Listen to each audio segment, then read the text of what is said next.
At Zanga African Metrics, we look at leadership development, and we have the first and only leadership development assessment in the world that Wait, takes sorry, you said what? In the world, in the world. the Zambian company. A Zambian company, there is a belief and a theory that people who are more extroverted are better at client services jobs, right? Introversion and extroversion isn't about being shy or unable to communicate and relate to other people. It's about where do you get your energy from? I have met introverts who have made some of the most empathetic and best client service personnel because they're really able to connect deeply with an individual. At Zanga, we look at where are you in your leadership journey. And again, we don't judge because no one teaches you how to lead. You learn that through life, through doing life, right? But we want to have an understanding and we want to convey an understanding or an insight into where are you in your journey so that a prospective employer also knows how best to position and support you. The cost of a bad hire is at least 2 times the annual salary of that person. At the very least, that's a minimum.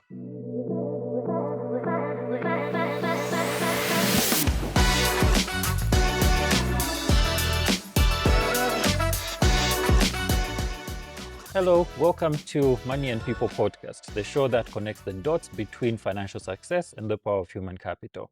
On our episode today, we discuss the topic of psychometric assessments. And to help us break this down, we do have Mr. Amadeus Musumali from Zanga Africa Metrics. Mr. Musumali, welcome to the show. Thank you. It's a pleasure to be here. Oh, thank you so much.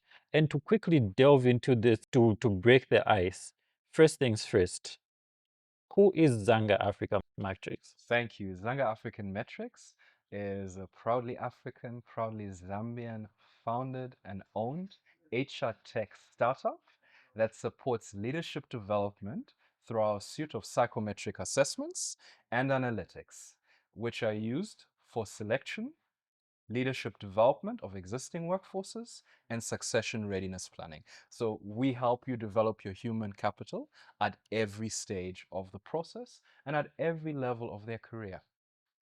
Great. And I'm so excited with your opening remark where you say it's a Zambian company because we're all about Zambia, Zambians and Zambians pushing the agenda forward. And it's always exciting to have interactions with owners of Zambian startups. It goes to show how far we have come to actually, taking ownership of what is there. We do have the brains, the expertise, the skill sets, Yes. and it's always gratifying to see Zambians pushing, basically. In terms of psychometrics, what exactly are psychometric assessments and why do employers use them in the hiring process? Thank you very much. And this is a good question, Henry. So psychometric assessments are standardized research-based tools that are based on the principles of psychology and on psychological understanding. And what they're used to do is they're used to measure things like abilities, your aptitude, preferences, your personality, and behaviors. Things like emotional intelligence, motivation. So these are tools that we use to understand an individual or a group of people at a deeper, better level in terms of who they are. That is kind of a psychometric in a nutshell. Um, they are traditionally used to supplement traditional interviews, for example. So if you're looking at the selection process, after reviewing candidates, going through their CVs, having a look at their references, you shortlist. But you like to get a little bit more insight into people. And of course, this is why you call people for interviews. And there may be several rounds of interviews. But sometimes additional data points are needed, especially when you have many good candidates, right? And you have a limited number of roles. Maybe there's only one role, right? And you want to understand how is this person going to fit into the team dynamics? Because they're different personalities, they're different leadership styles. So you just want to get a little bit more information about the people you are dealing with at a deeper level. And this is where psychometric assessments come in. Okay, and that's important, especially that it's going into the deeper level. So you have somebody who has their diploma or degree, some work experience or not, depending on the job that you are interviewing for.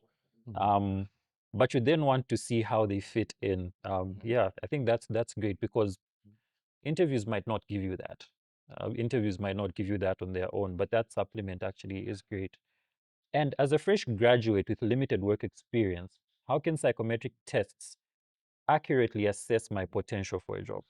Okay, so we need to look a little bit at the different types of psychometric assessments.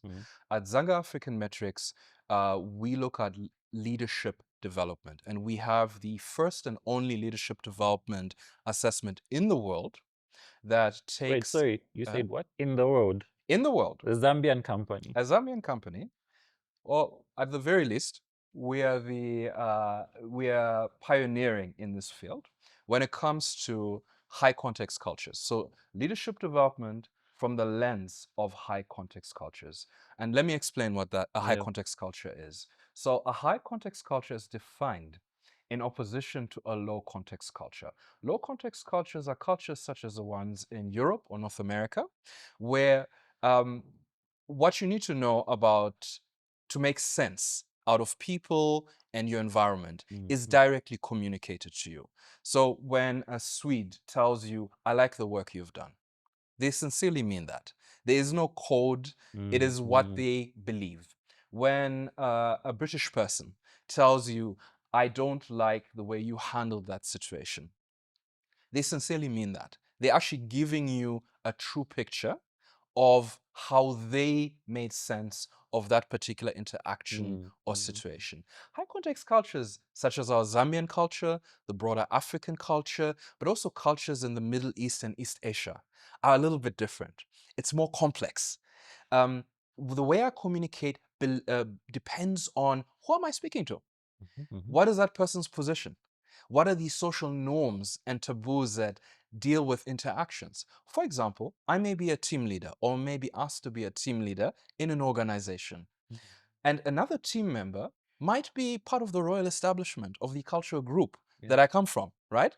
Now that puts me in a difficult position because in the office, in the organization, I am supposed to lead that person. Yep. But outside of the workplace, I'm supposed to defer to that person because of seniority due to the way my culture and tradition is organized.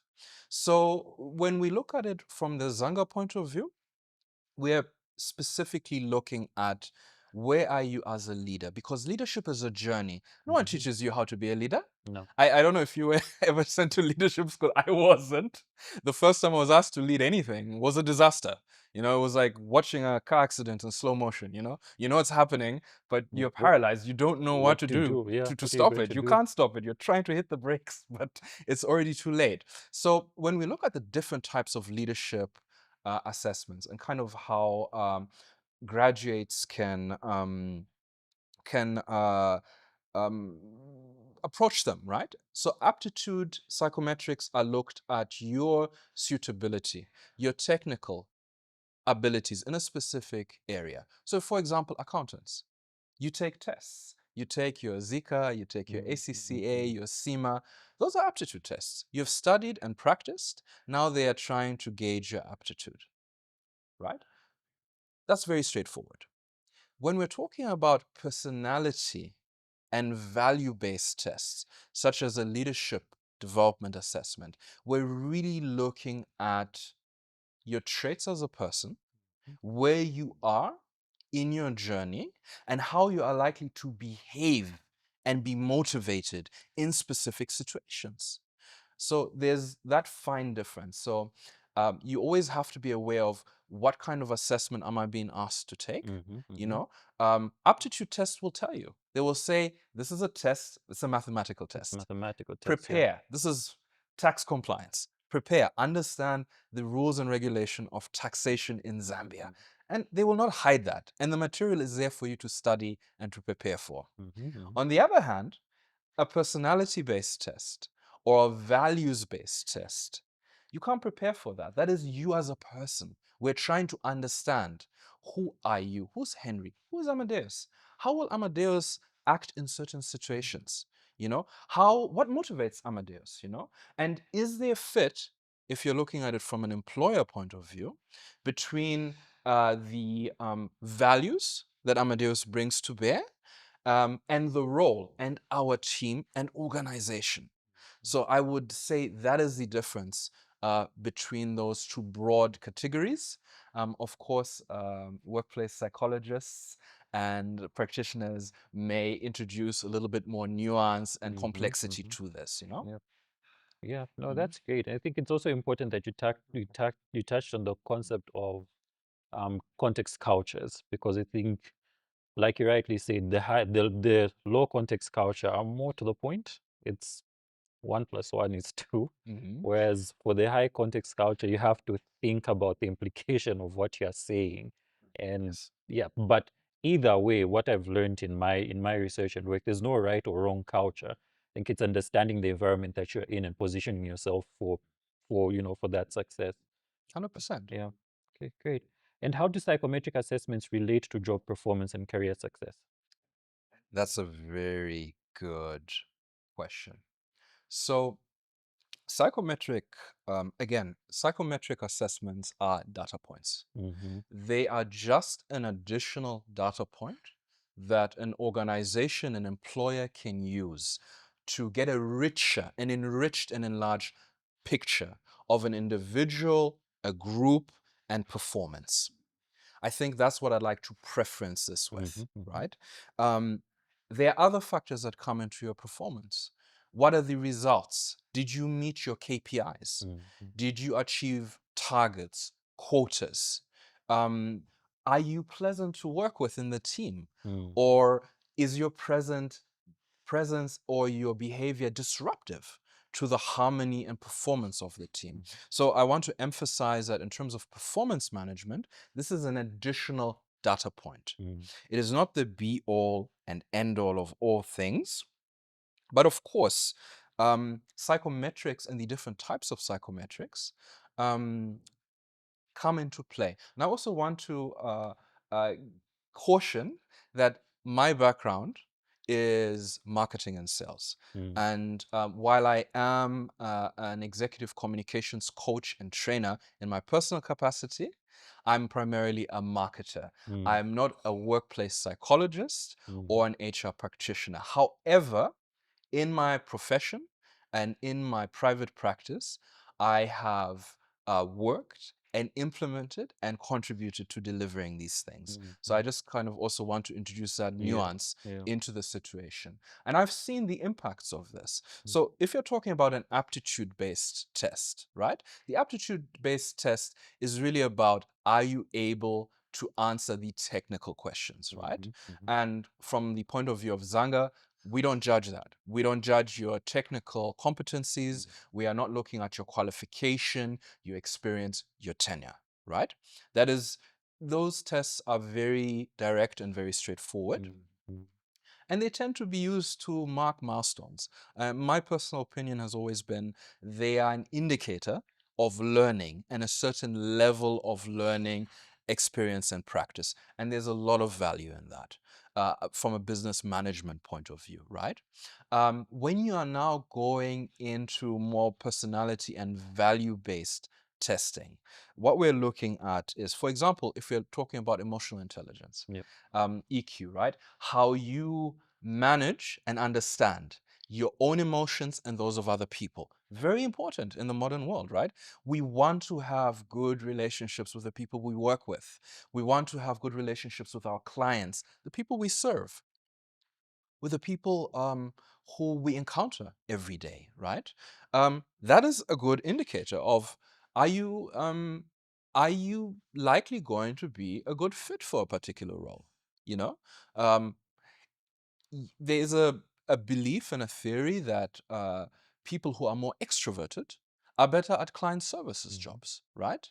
And again, I have to be cautious here because introversion and extroversion isn't about being shy or unable to communicate and Mm-hmm. relate to other people. It's about, where do you get your energy from? Yep. And I'm an introvert, believe it or not. I'm an introvert. I get recharged by having alone time. So every Mhm. day I need like 30, 40 minutes, get into my man cave or go on a walk or Mm. even just driving home and just myself with my thoughts. And that re-energizes me. Yeah. An extrovert is really energized about being around other people, right? So there may be an argument to be said that, well, if you're going to be in a high stress customer service job where you have to deal with a lot of different people every day, you might as well be energized Yep. by your interactions instead of being drained, right?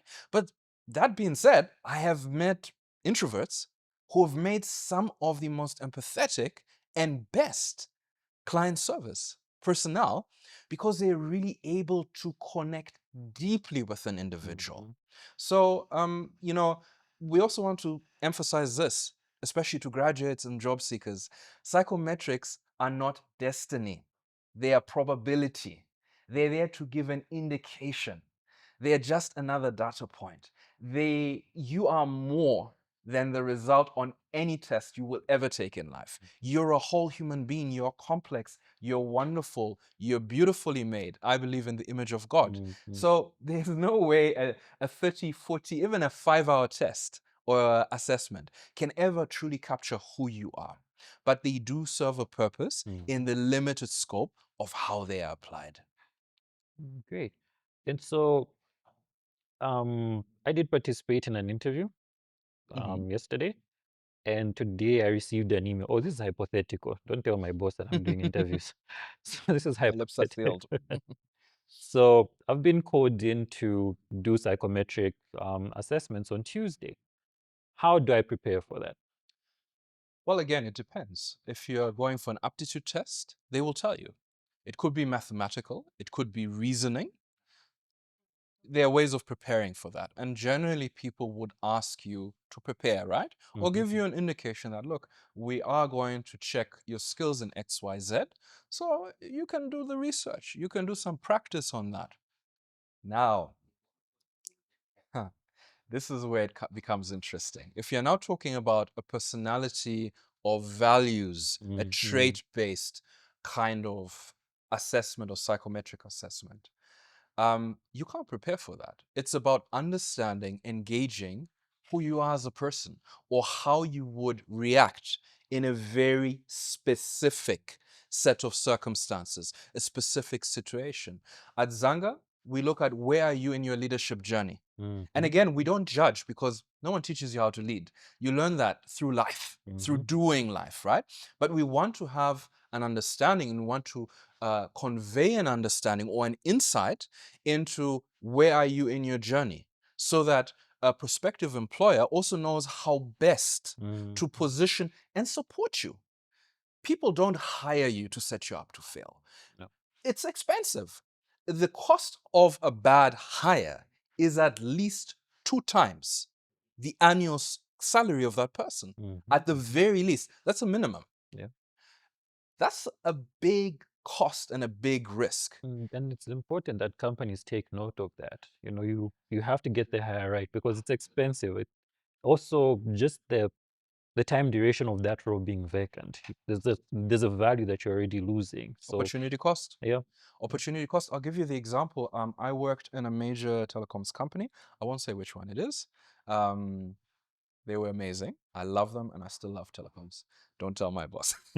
But I remember something on the first day of reporting to the office. I met one of the colleagues on the technical side, and amazing guy. Still run into him every now and then, and it's always a pleasure to see him. And he told me something that really changed the way I showed up. That is relevant, and that was he said that Amadeus, it's going to take about 2 years for you to actually get good at this job. And at first I was a little bit taken aback. Like, what two does it mean? years here. I'm here because they believe I can do the job. I have experience, I have the exposure, the education. And he's like, no, no, no, you misunderstand. In the first year, you're simply learning us as a company, our Mhm. systems, our Mhm. processes, the different stakeholders, personalities, the team, and the clients. And in the second year, you will have understood how to execute all of this in your sleep. And that is the thing. It's the opportunity cost. It's not just that, I had a bad hire, I paid this person X amount of money, and then unfortunately they were not a good fit for the job. It's also what it takes to bring the replacement in and to get that person up to speed, because they can be great. They can have all the experience, all the tools, but your organization is unique. Your Yeah. client mixture is unique. The way you do things and get things done and execute is Mhm. unique to your organization, your sector. And there's a huge cost in that. So, you know, we're human beings. We don't get it right all the time, and that's okay. You're going to make mistakes, but we can do a few things to reduce the Mhm. mistakes that I make, Yeah. Yeah. and also to support people to succeed. Because sometimes it's not that people can't do the job, it's that they haven't been given the adequate support they need in order to actually perform within the time period given to them, which tends to be 3 to 6 months, Mhm. depending on extended probation Yeah. Yeah. Yeah. or the role and the level of seniority of the role. Yeah. Yep. So I think my emphasis and my appeal to listeners is don't go into taking a psychometric test that is trying to understand you as a person and your values as an exam. And I think this is something that, as a Zambian and growing up here, when I was in school, there was a lot of anxiety about taking exams, right? Mhm. Exams are Mhm. very stressful. Yeah. It doesn't Yeah. matter if you are 5 years old and the teacher says we're writing a math test today. Still the same pressure. It's still the same pressure, right? With all this gray hair we're Yeah. growing, Yeah. and Yeah. like, oh, exam, I must prepare. Oh, and even when you're fully prepared, there's still that little murmur in your heart Mhm. that betrays you, and that gives you a little, like, maybe I could have done more, or maybe I'm not as prepared as I would like to be. Forget about that. Um, be your authentic self, because that is the person that is going to show up in that role. That is the person the team will deal with, that your clients will meet. If you go in there and, I have a friend who is a psychologist who always says that, unfortunately in Zambia, we've been trained to be very socially conformant. Mhm. We tend to give answers to people based on what we think they want to hear. Yeah. And that's really bad for us, because in this context, you can't hide your true self, your authentic self. You can, yes, we all want to put our best foot forward, but you can't hide who you are. It's going to shine through. It's like a relationship. You meet somebody, you start dating them, you engage them, maybe even marry them, and you're not really presenting your true self. It's going to shine through. At some point, life just happens, and It does. all of a sudden they see a side of you and they may be completely shocked and say, "Oh, who are you?" You know, um, it's better that you are accepted or maybe even rejected for being who you really are than for somebody you're not. Because you may have been accepted and may have been an amazing fit for that role if you had just shown up as who you are. Yeah. And I do see that in psychometric assessments as well. I mean, once you do the personality ones, especially, there's no passing or failing. There's an indication of character. So what would tend to Yes, sir. happen from my experience is you would then pick the strengths and say, how do we position them? So if you then gave 4 strengths, you'll be wrongly positioned and it becomes consequential in future. But if you give your strengths, and like you said, sometimes you may not be the fit, but at times you find that that's the character they're looking for and they had a plan for it. Yeah, So the more authentic you are, I think the greater the chances of success, because it sets the tone of who you are. How do we handle you once you come in? How do we what is it that excites you? What is it that doesn't? And how do we make the most of you? So exactly. yeah, Exactly. Exactly. yeah. I always joke with clients that you'd never pick me to be operations manager at a mine. I have no mining background. You know, I may have some of the leadership Mm-hmm. qualities they might look for in a role like that, right?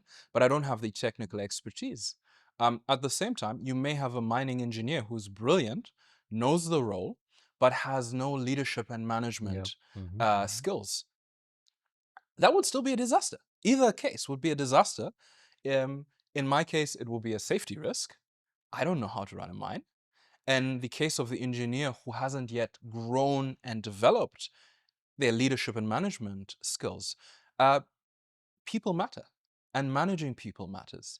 And you may understand the technical aspects of running an operation, but if you don't understand the human aspect and you can't connect with the human aspect, you're still not going to get results. No, you won't. Can't run the mine all by yourself. It's not possible. No. We need other people. Yeah. And in terms of misconceptions, from especially the personality value psychometric type of assessments, what are the most common misconceptions? Whew, where to start? There's quite a couple of them. Yeah. I think there are misconceptions that I often see, and the anxiety that people express comes from things like, for example, that all these psychometrics are there to trick you, or they're there to like weed you out. No, and I think we touched on that. It's Yeah. not about disqualifying you based on who you are. It's about understanding if you are a good fit.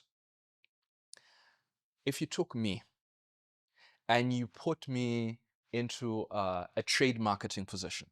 Trade marketing, sorry, this is my profession shining through. Trade marketing is all about being on the ground, distributing, going to speak, going from corner shop to corner shop to ensure, for example, that washing powder is on the shelf, right?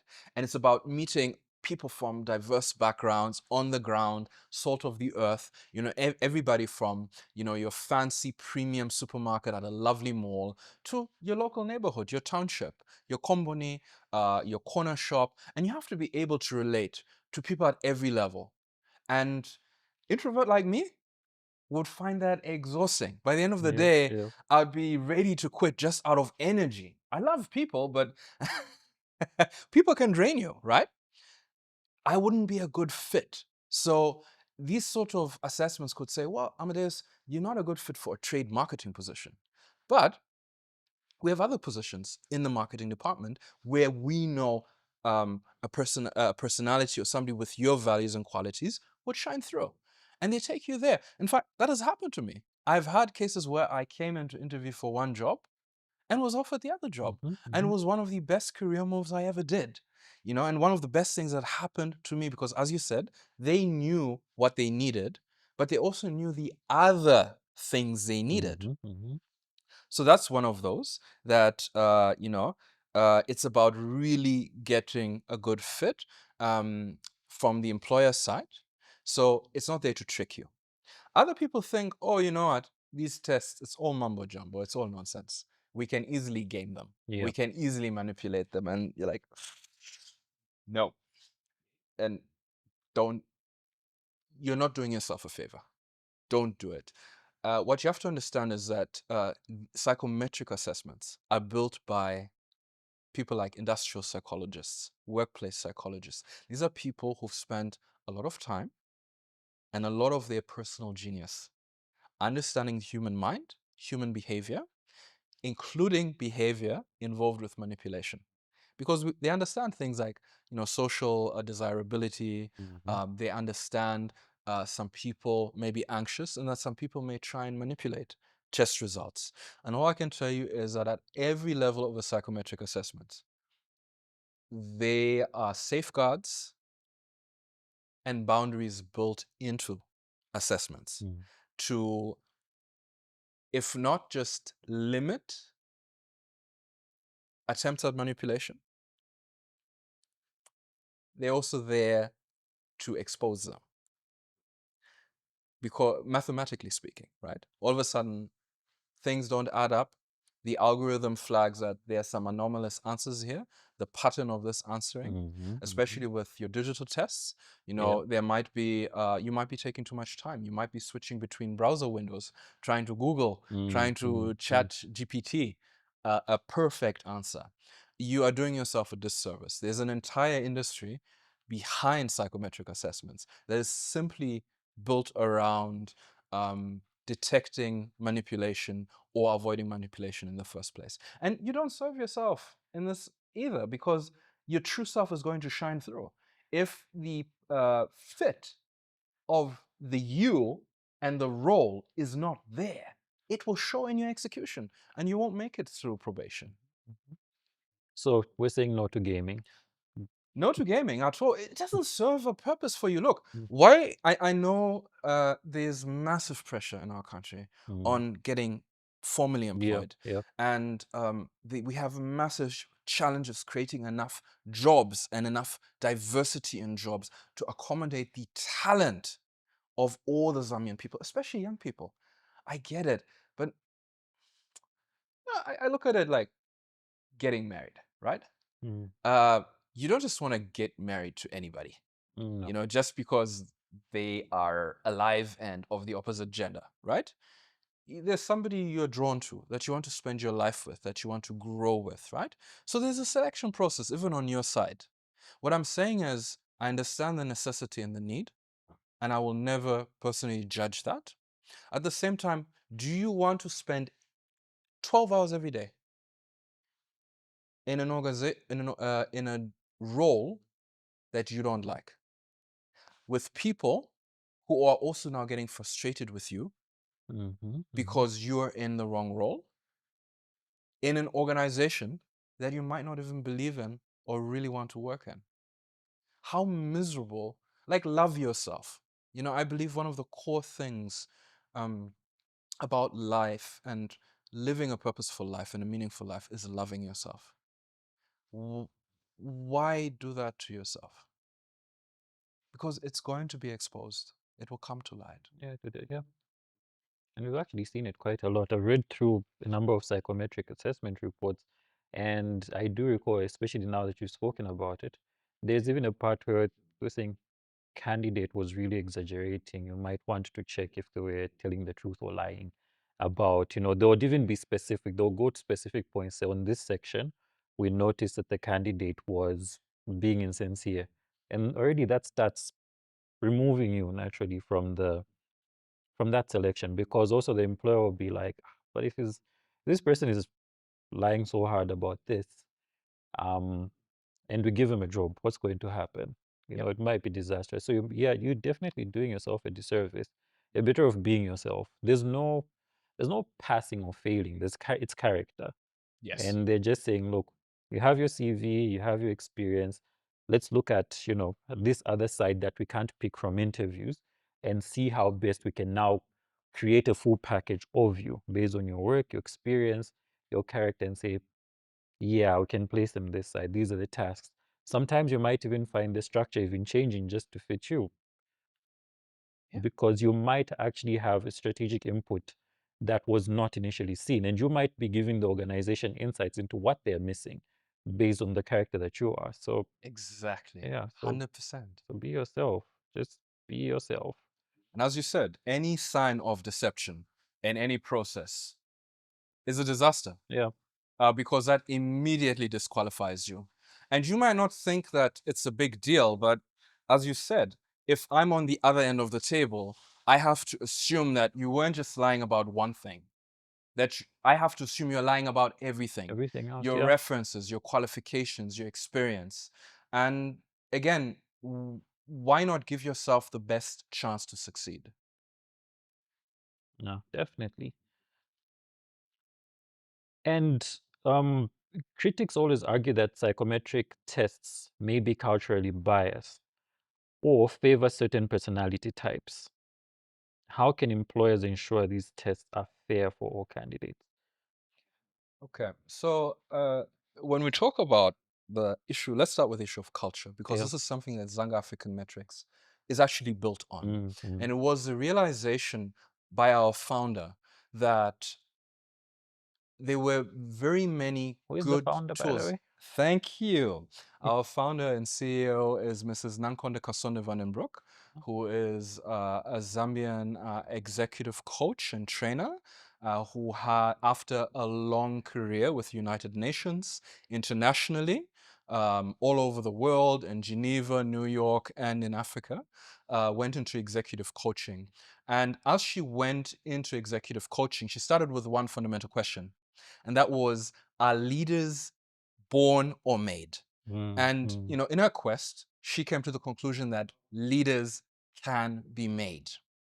But in that process, she noticed that a lot of the tools and the assessments that were being used to prepare leaders were very much focused on the global north, on the Western world, right? And on norms, because if an assessment is developed in London or New York or Paris, it tends to focus on the people. Low context. Exactly. And she noticed that when she applied these tools, she needed to translate them to the high context, to our context, right? Not just in Zambia, but across Africa and the rest of the global south. And this is where Zanga came from. So what we're looking at is there are certain qualities in leadership that are the hallmark of effective leadership wherever you go in the world. They are human, right? And they are common to all human beings in this world. But how this leadership is manifested culturally appropriate, that is different. You know, there are ways I can relate to an elder person in the Zambian context that would be seen as inappropriate in a low context version. I'll give you a perfect example. There is an acquaintance who I was speaking to once who told me about the struggle she had as a young girl growing up and going to school. She went to a school with British teachers and then came back home to her Zambian parents and a Zambian household. So when the British teachers were talking to her, they would get annoyed because she wouldn't look them in the eye. Because in low context cultures, not keeping eye contact is considered you being evasive. You're being shifty. You're being disrespectful because you're not even focused on that person. But in our Zambian, African, and high context culture context, we know that if I look somebody directly in the eye, especially an elder, that's disrespectful. So she ended up going home, and then she had been trained by her teachers to look an adult in the eye, and all of a sudden her parents would be upset and say, you're being cheeky. You're even brave enough to look me in the eye. And you know, when your father says that, you're in trouble. No, it's It's over. It's over. over for It's you. over You're for done. you. That's a bad holiday right there. So when we look at the cultural issue, there's definitely work that needs to be done. And Zanga has done that from a leadership development point of view. When you're looking at the personality issue, I would say that I don't think that is true in my experience. And I'm just speaking as somebody who has taken a lot of these assessments and also as somebody who has supported the delivery of these assessments. So I can only speak from that, from really that user point of view. Um, I'm an introvert. You know, give me a topic that I'm passionate about in a small setting like this, and I can shine. You know, I can talk for days. Put me in a room full of strangers. Yeah, maybe I can push that energy for like 30, 40 minutes. And then Then at some point, like, I need to walk out to the parking lot, spend 5 minutes on my phone, flipping through social media, and then come back in, you know? So I don't think these tests actually discriminate or favor. Let's use the word favor. Simply because it's about understanding you. And understanding your personality type is the whole point. So it's not that this is good for more extroverted people or that, you know, in this particular thing, the advantage is for the introverts. It's really about who are you, right? Because people don't know you. You forget that you live with yourself every day. I wake up, I'm still Masumba Amadeus Musumali. I go to sleep, I'm still the same person, right? I know myself. I've lived with myself since day one, since God blessed me with life. You know, my family knows me from day one. But your potential employer does not know you. They don't know who you are. You know, for all they know, you could be a psychopath. You know, you could be a habitual liar. You know, or you could be the most amazing person who is just there at the right time in the right place to bring massive value to their organization, and they want to know you. Fantastic. And many companies now assess emotional intelligence, the famous EQ, the now famous EQ. We always talked about IQ this, IQ that, but we're now on EQ. Why is EQ important in the workplace, and how can graduates demonstrate it in these tests? Thank you. Very, very important. And indeed, I think the thinking and practice has moved to a more richer picture by not just looking at IQ, which was a very structured and rigid assessment of cognitive ability, but also only a very particular type of cognitive Yeah. ability, right? But when we're talking about EQ, we're really looking at how do you reflect on, understand, and manage your own emotions, and how do you reflect on, understand, and manage the emotions of other people. So this is important because at the end of the day, relationships matter. In fact, even in Zanga, we have a leadership framework that is based around mindset, relationship, leadership, and execution.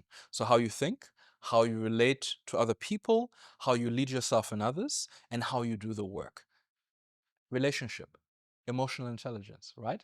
How do you build relationships with other people? How do you manage them? Look, we spend so much time at work every day. It's often said that the workplace is our second home and that our team members are our second family. Just because when you spend that much time with a group of people, you get to know them really well. Yep. The good, the bad, and the Mm. ugly. Yeah. And that is beautiful, wonderful, and humans are built for connection. We are built to connect with other human beings. Look, I'm an introvert. The whole COVID social distancing didn't really change my life when we went through that, because like, okay, stay at home. Great. That's Friday for me, you know? Um, but even somebody who's very comfortable being in their own presence with their own thoughts needs other people. It's a fundamental thing built in to the human being that I believe we were created for. So it is crucial because companies, organizations want to understand how are you going to fit into a team? How are you going to manage different kinds of emotions? You're going to have to deal with all sorts of people Yep. that you didn't encounter before. When I started working and I started my career, I wasn't ready. I really wasn't ready because I had to now deal with people I had never dealt with before. Some of them amazing, wonderful. I'm in awe. You even start feeling a little bit like, oh, wow, like you are so advanced. I want to learn from you, And others, you'll be like, eh, there's such people in this world. And there are. You're going to have to deal with difficult things, difficult situations, people from other cultures, high context, low context. So people, organizations want to understand how do you fit into the team? How will you affect team dynamics? How are you going to manage stress? If you're going to fall apart and be offended every time somebody says something mean or you feel doesn't treat you properly, you're going to have a hard time. You need to understand how to manage other people's emotions. You'll deal with clients who are very emotional. Yep. You're going to deal with people who are emotionally distressed, some who have absolutely no problem being abusive, who feel that any small inconvenience or discomfort on their part justifies all sorts of bad behavior, which is inappropriate. You need to set boundaries to that. Yep. And Definitely. organizations do that. Definitely. We have codes of conduct and standard, and they apply to our clients as well and our customers. But they want to understand how are you likely to react in a situation. It would be very unfair to put somebody who has in their journey through life not mature to the level to deal with disappointment in a situation where you're likely to be disappointed every day, right? So how do you prepare for that? Go through life, experience life, do things that challenge you. Don't always stay in your comfort zone. A lot about That's work true. is about getting out of your comfort zone. That's true. And look, at the end of the day, present your authentic, true self. If you are not energized by speaking to other people the whole day, dealing with people who are very emotionally charged, maybe a career in client service or customer success is not for you, you know? That's okay, you know? Go through life, but also be realistic. Know thyself. The famous Chinese strategist and philosopher Sun Tzu said, know yourself. and know your enemy. Mm-hmm, And in mm-hmm. 1,000 battles, you will always be victorious, Yep, right? yep, So yep. know yourself first. Experience life, and also don't be so hard on yourself. Come on, it's not the end of the world. You know, to quote a meme going around, colleagues, jobs will come. They always will. The road might be hard. It might not be in the immediate. Some people have gotten jobs just after graduating. Some people took time, but it always comes. I think just be prepared. What are you doing to prepare yourself for that opportunity once it arrives? Yeah, And a big, if you don't mind me just yeah, adding sure, sure. expanding on that, personally, my experience has been as an executive communications coach, trainer, and sometimes mentor select professionals who are a little bit further ahead in their career and are really looking at scaling their performance that I know personally. Um, it's really also about manage your mental health. Look after your mental wellness. This is something that is so stigmatized in Mm-hmm, our mm-hmm, mm-hmm. society. And I understand I heard all the same jokes you heard growing up as a kid in Lusaka. Oh, you behave in a way that people don't like or that is a little bit out of the ordinary. And you get stigmatized. They say nasty things to you. They say, oh, you're a Chinama case. Afunda. Exactly. Why what we stigmatize and in many ways vilify mental health and mental health seeking behavior. Mm-hmm. But part of maturing as a human being means you deal with that aspect of your being. And what I'm learning is that you can only rise to the level of success supported by your mental wellness. So look after yourself. Whatever is broke, go out, seek healing, get it fixed. No, no, definitely. That's very important. Again, I'm back. So my psychometric assessment has started and I'm stressed. Mm. What can I do to calm down? Oh, you're asking me challenging questions, but good questions and very valid questions. Well, Henry, there's a few things. Look, the number one thing, I'll share with you what our workplace psychologist and research and development lead, Doreen, shared with me once. And this is something she learned from investment bankers Mm-hmm. who go through a lot of pressure and a lot of Mm-hmm. stress. Look, at the end of the day, this is not life or death. You are not dealing with something that's going to kill you. Take a breather. Allow yourself to be yourself. It's not an exam, Mm-hmm. it's an assessment.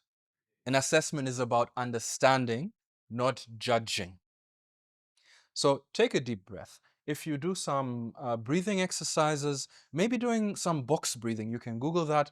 Box breathing exercises can help just regulate your physiological response, calm you down, but also take the heart posture of, what will be, will be. And this is about giving insight about who I am or a small part of who I am, because who you are cannot be reduced to a One, questionnaire yeah, one or simple assessment. exactly. You're too complex as a human being Yeah. and you're too valuable. So treat yourself with that love. Take a step back, say it's not the end of the world. This is not a life or death situation for myself or anybody else. You're not in an emergency room and Mm-hmm. told if you don't operate on this person, they're going to die. That's not the case.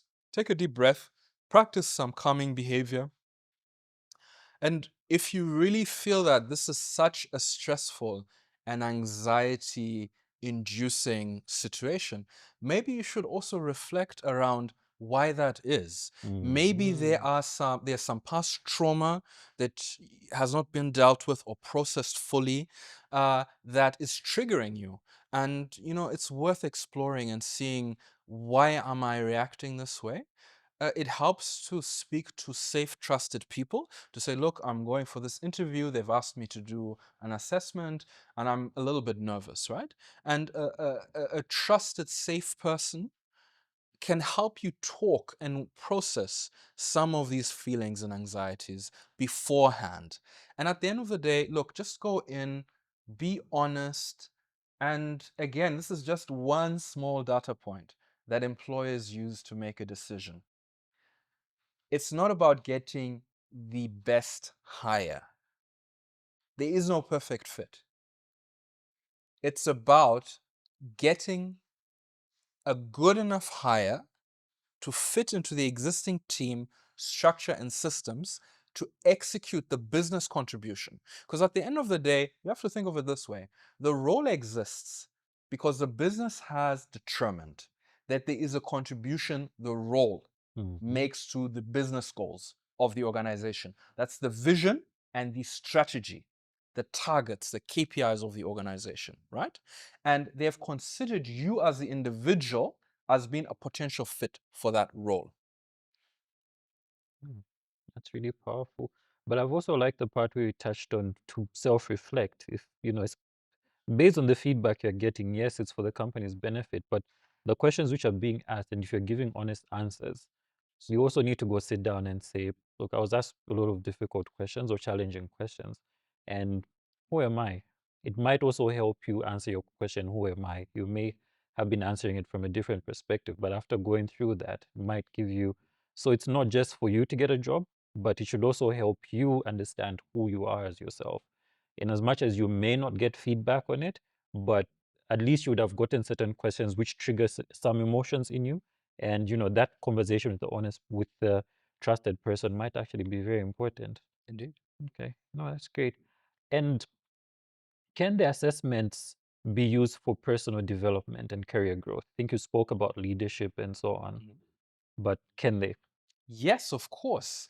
And let me not pontificate about this, but I'm a big fan of assessments. Even Mhm. before I joined my current Mhm. company and my current position, I've taken a lot of different career and skills development assessments. I've paid for these assessments, some of them quite premium, and it's simply about gaining more understanding and insight into myself. Who am I as a person? Why am I here? What's my purpose? What are my skills? What are my preferences? Mhm. Where do my talents lie? Um, you want to understand yourself. Again, Sun Tzu, right? Know yourself, Yep. right? Because when you know yourself, you understand, okay, here's what I like, here's what I dislike, here's what I want to do, here's what I never want to do. Here's what I want to experience, here's what I never want to experience Yep. again. And then you can structure your life. Now, I get it. We all only have so much control over life, but we do have control about what we consciously do, where we go, how we show up, how we speak to relate and think about situations, people, and the world. So they definitely can. From a leadership development point of view, when you look at the Zanga self-assessment, we Mhm. always say we are like GPS coordinates. Mm. You're on a journey. If you know it or not, life is a journey, leadership is a journey. And there'll be ups and downs, and you will go through the valleys, the mountains, and up the mountains again. And that is part of life. If you don't know where you are in Zambia, how do you go to Solwezi? Because the road from Kaputa and the road from Shesheke are very, very different. Yeah, definitely. So you need to start off by knowing, where am I in my leadership journey? We, through this leadership development assessment at Zanga African Metrics, give you the GPS coordinates. Okay, you're in Isoka. Now from there, if I want to get to Solwezi, there's a particular direction. There's a particular route. Mm. Think about assessments in general like that. They're a data point for you as well. If anything, if they ask you to take an assessment, I would also request, do you mind sharing a copy with me, just for my own benefit? Mm. I think there are many HR practitioners who would be happy to do that. And that could be your edge. Maybe the reason you haven't had the breakthrough you're looking for in your career is because there's just one aspect that you're not aware of. It could be that there's an area you need to grow in and develop. Or maybe there's an area you're really good in and you don't even You just realize it. don't realize it. It's funny how human beings, we always realize what is wrong, what we don't have, what we think is wrong, what we think is bad about ourselves. But we never ever think and say, I'm actually pretty good at this. Or, when I show up like this, I really have a positive influence and impact on other people, right? We don't think about that until somebody says, Henry, you are really one of the calmest, most observant people I know. And I really appreciate the insights you've personally shared with me, right? And then you might say, oh, I didn't even think about that because it's something I do. You live It's that. it's natural. Yeah, it It's comes natural. natural. Yeah, it comes natural to you, right? But it's unique to everybody else. We always assume everyone's the same. We always assume everyone's calm, but it's a gift that you might have. Don't assume just because you're good at it, then everybody else is. You just might be the only one who's good at that. Totally. Yeah. Are the assessments replacing interviews? Whew. Oh, wow. Now these are political questions. um, I would say no, but they with a caveat. Assessments are supplemental Mm, to interviews. We've talked about the fact that assessments are there to give additional data points mm, and mm, insight into candidates. Normally later, for example, if we're talking about recruitment, in the selection process, right? When we're looking at things like workforce leadership development or mm, succession mm, readiness planning, which Zanga Metrics does, and we have the assessments, we have the analytics for that in high context cultures. That's a little bit different. But if we're just looking at from a selection point of view, assessments tend to come in when the final shortlist is there, and you have many good prospects.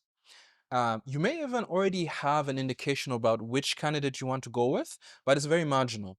mhm, And you are trying to get a little bit more insight. mm, And sometimes that insight isn't about making the decision whether to hire the candidate or not. Sometimes the decision has to be made further, like how do we properly onboard this client, mhm, this mhm, new colleague? How do we properly set this colleague up for success? Because they are the best candidate.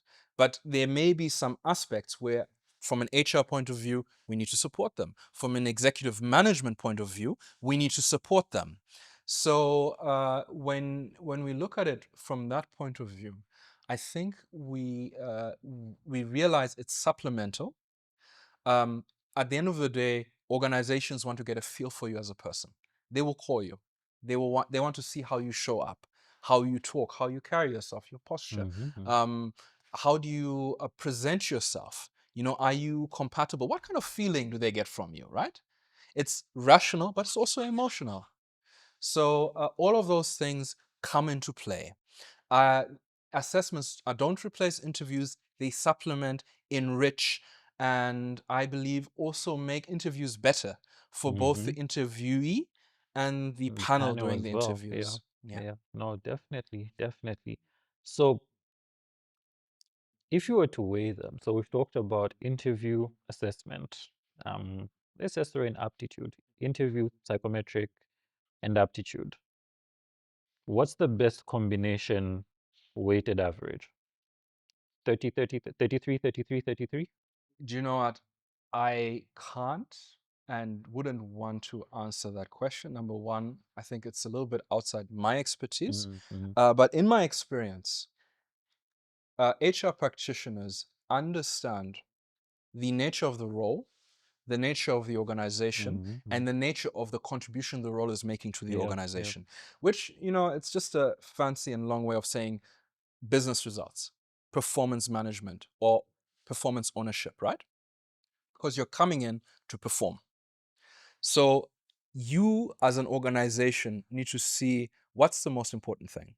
If you're talking about a highly regulated profession Mm-hmm. or a Mm-hmm. specialist role, Mm-hmm.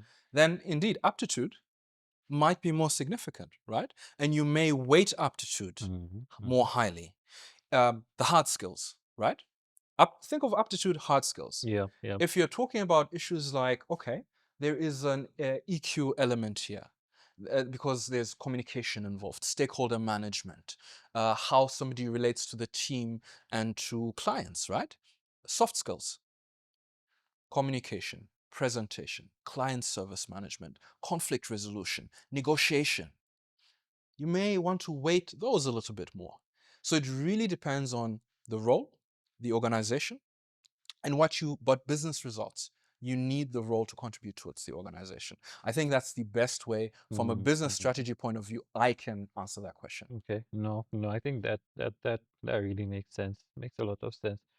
And with AI and machine learning advancing, how do you see psychometric assessments evolving in the next 5 to 10 years? Now, that's exciting because we talk about this in the office and in the Mm. profession, right? I mean, AI is changing everything. Even just on my personal capacity as an executive communications trainer and coach, there is just so much that AI is doing. It's doing a lot of good. It's also doing a little bit of damage in some Mhm. ways. And you know, it's a mixed bag. It's a mixed blessing, right?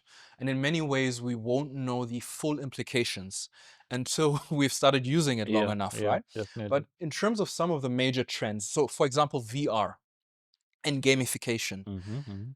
we can definitely What is VR? oh, okay, sorry. VR, virtual reality, Mm. right? So your Oculus, you know, you get this nice screen in front of your eyes, Mm-hmm. and you're immersed in a digital world, almost physically immersed in a digital um, world that makes the non-corporeal or the non-physical physical, right? We see situations where there's a good chance that you might be asked to play through scenarios that are supposed to gauge your behavior in certain under certain conditions. You know, Mm-hmm. they might say, okay, just like we used to role play. Yeah. Sometimes interview panels may ask you to role play to say how would you deal with this issue, right? Well, there may not be a need to role play in the traditional sense. They may give you a VR headset and say, here's a difficult client service situation, resolve it, right? And you actually get immersed in a digital world. You're engaging with a client with a grievance, with a complaint. And there's an AI on the client side Mm. that is both responding to you in the moment, but also observing your responses and analyzing them. So that's one way. I think there's definitely also a shift in, especially with AI and machine learning, you're seeing that there are a lot of AI generated CVs. Yeah. There are also a lot of AI automated selection and Mm-hmm. filtration Mm-hmm. Mm-hmm. platforms. You know, some of them, you know, you put, when you advertise for positions, especially in the Zambian or African context, oftentimes you're overloaded by CVs. And unfortunately, not all these CVs are the fit. Some, you know, some people are just, as we always like to say, maybe for international audiences in our Zambian language, or they're just chancing. Chancing. We Yeah. are chancing. We are trying. You know, no, I just shot my shot. You know, but you have absolutely no um, experience, education, or exposure in that particular field, right? And maybe no interest. So there's both the practitioner who is using that to filter for interview invitations, but also on the other side, you know, people are pushing their CVs through AI and say, match my CV to this job description, Yeah. which I personally don't think there's anything wrong with that. The problem is that, you know, AI is not intelligent. Yes. It's machine learning. It's Mm-hmm. not an actual intelligence. It doesn't understand context. The current iteration of what we call AI is more based on guessing the next word in a sequence. Mm. The quick brown, what's the next word? Fox. It's Mm-hmm. statistics. Yeah. So there is no understanding. There is no insight. So you may put your CV through an AI and it writes it to meet the requirements of the job description by making claims about your education, your experience, and your skill that are not true, that are false. Yeah. If you just hand that in and somebody calls you for interviews, you will not be able to back any of that up. You will not be able to answer the technical questions that are being asked of you. And you will leave a bad taste in your own mouth and in that of the people who called you in because you misrepresented yourself, maybe unwillingly, maybe unknowingly. So I think those are issues. There will be an arms race between AI generated CVs, AI selection, also personal coaching and tutoring. Mm-hmm. When it Mm-hmm. comes to your aptitude development, your personal growth, you can use we have coaching bots that have been launched Yeah, yet. yeah. Recently, we were invited to the launch of the bot of one of the pioneering and leading executive management coaches in the world, Mr. Marshall Goldsmith, who has been coaching top-level international performers for decades, including senior national leaders, international leaders, international business leaders, and now there is a free bot out there that you can use to tap into the knowledge and experience of this coach. And he's Oh, given this away for free as a service to humanity. you have a So link? yes, and I will share it, and Yeah, it will be in the please. show notes. The Marshall Goldsmith bot, it's amazing. I had the pleasure through my CEO and founder, who knows him and has been mentored by him, of once speaking to him. He's an amazing person. And this is not somebody who I, as a boy born in Chikankata, would have known or have had access to, right? But I can literally, through this phone, have a conversation with, yeah, a facsimile of that person. But that is more than I would have had access to Definitely, any definitely. other time in Yeah, history. So we live in a very exciting world. I'm excited about the future. that's really exciting. And you give a very exciting perspective of, everybody's now throwing stuff in ChatGPT and whatnot. Ah, clean my CV, I'll come and review. And I did have an experience once. Mhm. We were recruiting it was a mass recruitment. And, once you give out the offer letters, I mean, it was inconsequential, but it's just something which opened up my mind. And, once somebody received their letter, because you were sending by email, they'll then do a they'll do a response, thank you for this job and this. The funny thing is, I could have counted about 20 or 30 letters of, acknowledgement, which just looked exactly the same. Yes. And for me, Whoosh. what triggered in my mind was, where's the creativity? Because the differentiator now, my prediction is the creative person. 300 of us have gone into the bot and said, make my CV, and it all come out the same. I think I'll be more interested in the guy who showed effort and say, Yes. look, this guy is harder working, because this guy just said, okay, just throw it in there, print and submit. And there's not so much value there. I'm not against it, but I think it's also how we use it, how much effort. What we want to see is effort. The more effort you put, I think it's highly likely that you'll be more results driven and so on. So I think it's just those tiny things that we need to be careful with. But overall, I think it's been it's been a great elevation from where we are moving forward. But I think we also just need to be careful. Yeah, Very much. And if you allow me just to briefly expand on this, sure. because this is, I've been dealing with AI a lot. I use it in my own workflows, and it's been a blessing. But that's also because I know the limitations and I've Mm-hmm, seen the mm-hmm, limitations. And what you say is very true, and it's very close to my heart. Because when you look at executive communications, what we mean is, how do you communicate as a leader? How do you make sure your voice is heard and that you are clear, precise, and impactful?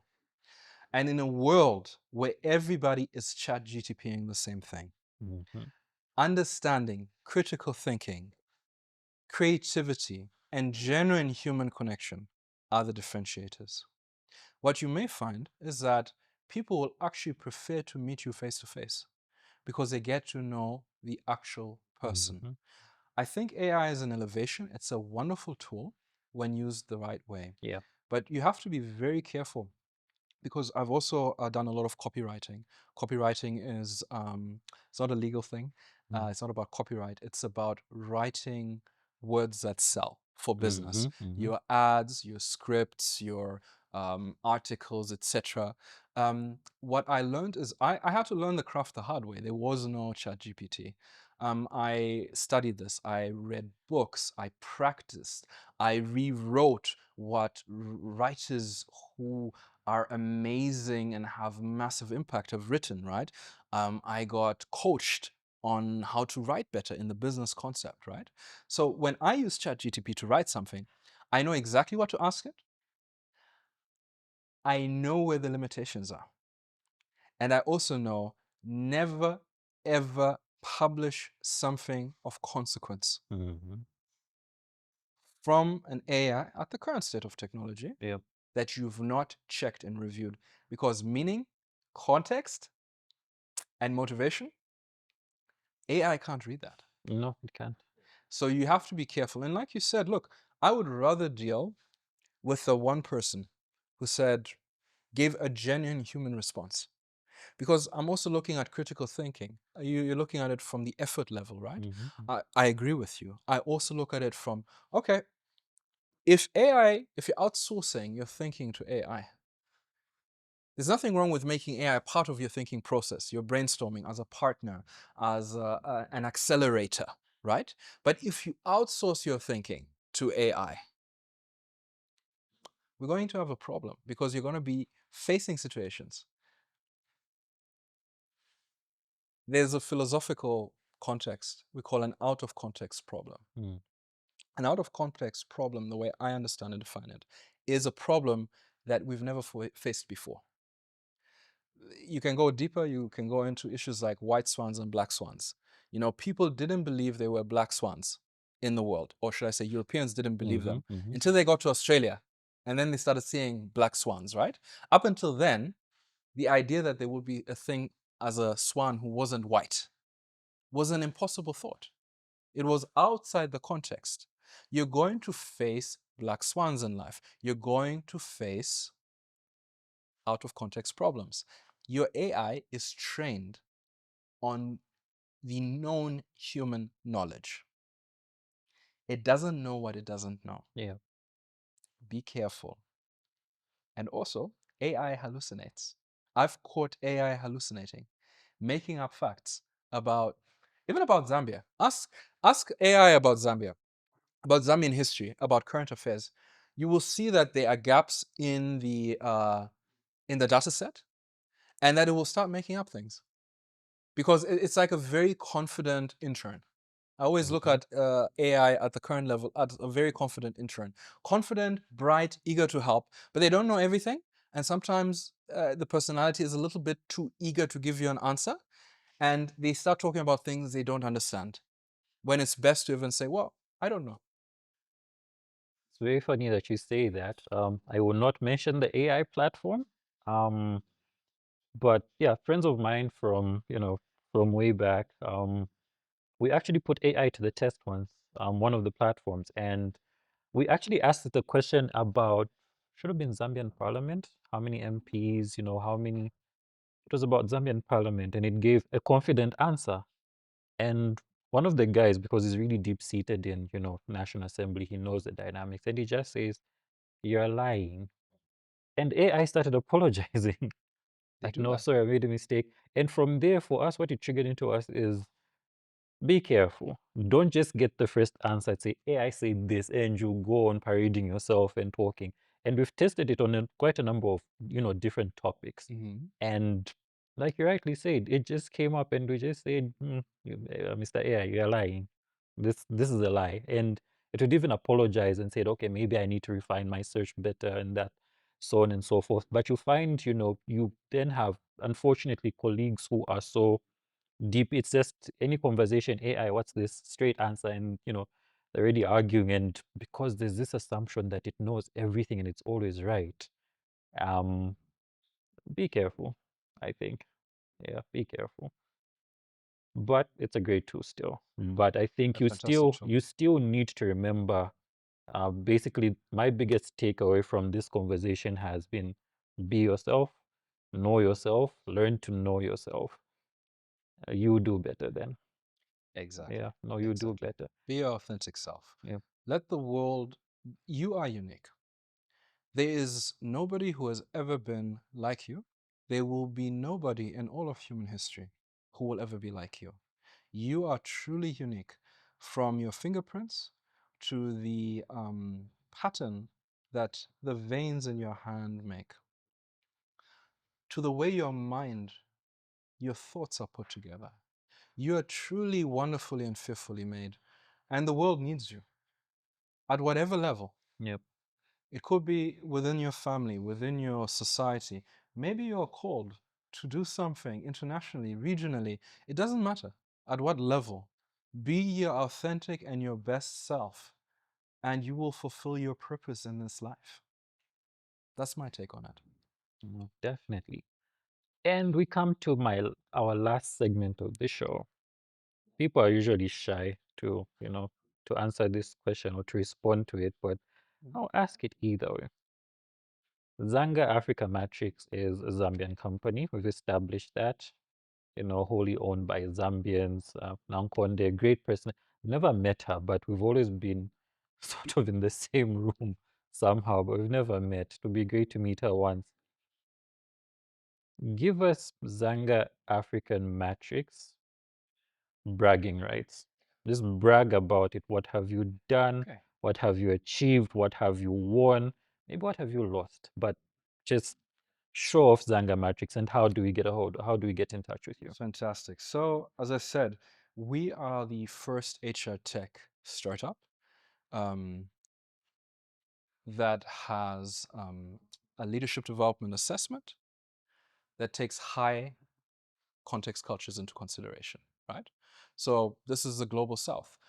Leadership is the way to develop. Building transformational leaders in every organization we work in is what we do. And it starts with data and insight, assessment and analytic. We've grown very rapidly. The company was established or conceived in 2020. Since then, we have spread throughout Africa. We've served organizations in the public and private sector, both locally, regionally, and internationally. We've just graduated our first cohort of 32 Pan-African coaches who are Zanga certified coaches. For our assessment work, we were recognized as finalists and innovators by the Association of Business Psychology in London, UK, who said that we were adding to and enriching the area of leadership development, psychometrics, and bringing an important lens to an area of leadership development that has been very much overlooked up until now. We've won various other awards. For example, the AGS award for Best Female-Run Business. Our CEO and founder has actually been recognized as one of the Thinker Top 50 thought leaders and guru in the management field. The Financial Times of London has called Thinkers 50 the Oscars of the management and leadership world. She's internationally recognized, has been mentored by people such as Marshall Goldsmith, who is one of the pioneering executive coaches in the world. Massive, massive impact there. We are very proud of the fact that our assessment is taking off the way it is. Our furthest certified coach, the furthest north we are right now is Morocco, and the furthest south is South Africa. There's been massive interest from the Middle East and from East Asia. We've spoken with partners as far as Japan, Wow. who see the value of this and who want to apply this. We have supported international, private sector, and governments in Africa and beyond. We have given sessions to governments, to organizations. Some I can talk about, some I can't talk about due to privacy reasons. We have caught the eye of investors who believe in our mission and in our product and service offering and are now scaling up and out throughout Africa. We're going through that process. It's a journey. We recently, I think in the Zambian context, that might be interesting to your viewers, recently led a consortium of consultants that delivered the strategy for the Zambia Public Service Change Management Framework, That's which big. very big, That's launched by Cabinet Office and the Secretary to Cabinet himself. that is big. Yeah, there's a lot of thought that went into that, and our experience and assessments and all the work we've done up until now directly contributed to that. This is work that has been taken note of internationally, and we are here to help support your leadership journey, both as an organization and as an individual. Where do you get hold on us? We are very active on LinkedIn. If you look for Zanga African Metrics, You will find us. If you Google Zanga African Metrics, you will find us. We would love to connect with you. We share a lot of contents around high context leadership, growth, development, everything in between, so to say. And yes, we are here to support you. As I said, we sincerely believe that nobody's taught how to lead, right? And because of that, you need a direction, and we can help you understand where you are, and then you can choose to where you want to go. Fantastic. Great bragging rights, by the way. Great bragging rights. So, viewers, there you have it. This marks the end of our interview with Mr. Musumali from Zanga African Metrics. I hope you learned something and enjoyed the show.